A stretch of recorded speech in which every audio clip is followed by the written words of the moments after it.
with an animal. They took a monkey and they transferred its consciousness into a computer. The body of the monkey is dead, but the monkey is living now inside of this computer holographic world. It thinks it's still alive. Their goal was that by 2015, they would like to create and supply the world with affordable Android avatars that will be controlled by a system that links people's brains with computers. We know that's happening right now with the Neuralink, but they've already done this, and it became militarized. In 2020 to 2025, this is where we are now with that project. They would like to create an autonomous life support system in which human brains can be taken out of the body and kept alive while being linked to a robotic avatar. Their hope is that a person whose body is failing them can live a full life. 2045project.com. Where do you think they're getting this idea and these concepts from? They're getting them from the Emerald Tablets. 2030 to 2035. The group at 2045.com wishes to create immortality by building a computer model of the brain that allows human consciousness to be transferred into the artificial carrier, giving everyone the possibility of cybernetic immortality. It's an agency of the United States Department of Defense responsible for development of emerging technologies for use by the military. According to Sebastian Anthony of Extreme Tech News, the avatar goal is to work on interfaces and algorithms that enable a soldier to effectively partner with a semi-autonomous bipedal machine and allow it to act as a soldier's surrogate.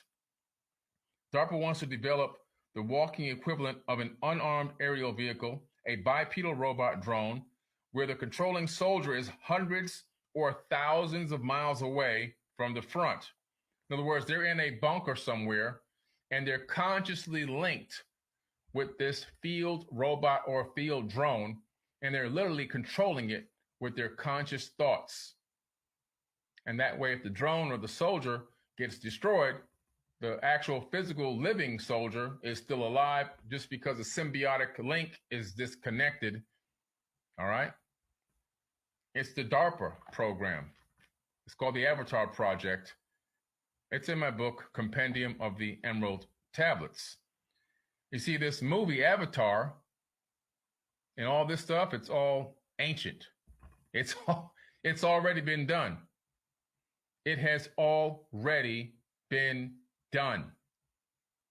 They are 300 years ahead of us. Us meaning civilians of the world. Them meaning the governments and militaries. Their technology is 300 years ahead of us. Like I said before, whatever you can think, whatever you can dream up from any sci-fi movie you have ever saw in your life has already been done.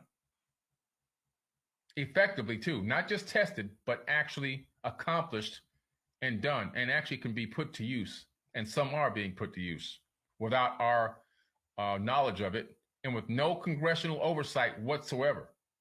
A lot of these black budget projects, most of these UFOs that are flying around are not UFOs. They're IFOs, identified flying objects. They were made by private corporations that are funded by the Pentagon. Don't connect the dots. There's so much knowledge and wisdom in the ancient past. There's so much incredible information that has eluded us because a lot of us just refuse to ask the questions. The questions of how does this connect? Where did this come from? Why are these people doing this now? When you see new technology being quote unquote invented, the first thing I do is say, okay, where did I read about this technology or something similar in ancient text? Where do you think these people are going to get the ideas for this, for these different, texts that are coming out, all this technology that's coming out? They're going to ancient texts to get it. They are literally going to ancient texts to get it. Okay. And that's how they're coming up with this stuff, That's how they're coming up with it. They're going to ancient texts. Even the WMDs were talked about, in the Sumerian tablets. What are the odds of that? WMDs in Sumerian tablets? And where did they go to get the revenge? They went to Samaria, which is Iraq. And what did they go there to do? The first place that they showed up was to the museum, Saddam Hussein's museum. That was the first place that they showed up, okay? And they literally blew open the doors to the lower levels of that museum. How do I know this? Well, my friend was there. He was actually serving in the military at the time. I posted some of the pictures he gave me in my Anunnaki history group on Facebook, and people went crazy. They went to a museum and took things out of a museum, artifacts, not WMDs as in, you know, bombs or whatever. They took artifacts out of there, is what they did. All right. And they also then left there and they went to the ziggurat of Ur. And inside the ziggurat of Ur, they found something. They found something that looked eerily similar to the giant disc that's in the movie Stargate.